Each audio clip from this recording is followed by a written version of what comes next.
Hello student, हम पद परिचय कर रहे थे। अब तक हमने संज्ञा, सर्वनाम, विशेषण, क्रिया इनके विषय में जान लिया था। आज हम क्रिया विशेषण के विषय में पढ़ेंगे।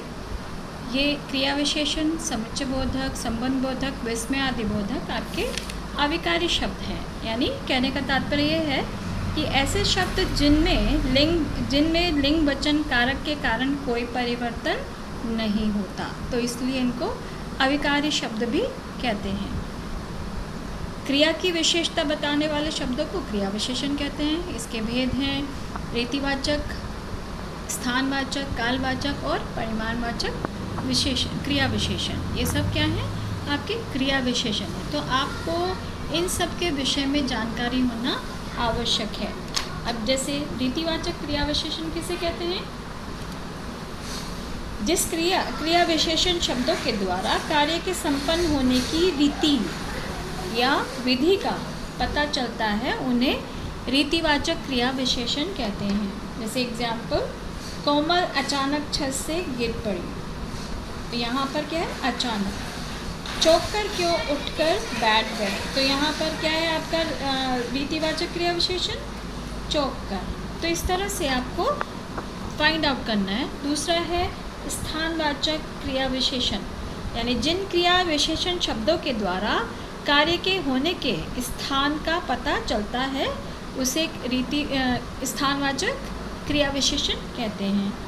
जैसे लखनऊ में यहाँ चिड़ियाघर भी है, ताजमहल वहाँ आगरा में है। तो यहाँ आपके यहाँ वहाँ ये क्या है? आपके स्थानवाचक क्रिया विशेषण।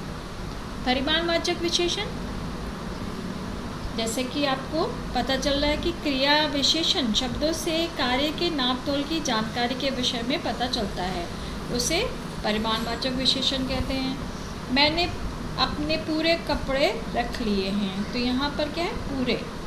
इतना मत चलो कि थक जाओ। तो यहाँ पर इतना क्या है आपका? परिमाणवाचक विशेषण।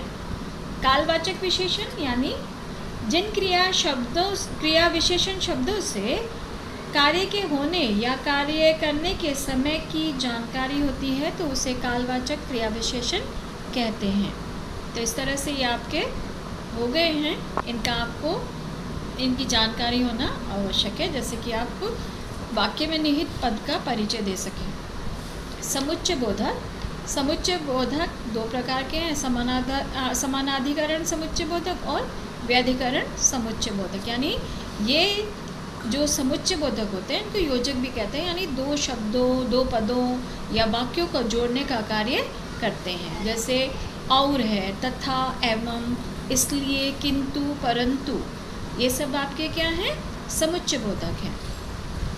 संबंध बोधक, यानी भेद इसमें बताना होगा। जो शब्द वाक्य में निहित अन्य शब्दों के साथ जो संबंध दिखाते हैं, उन्हें संबंध बोधक कहते हैं। मेरा घर विद्यालय के सामने है। तो के सामने आपका क्या है? संबंध दिखाया गया है।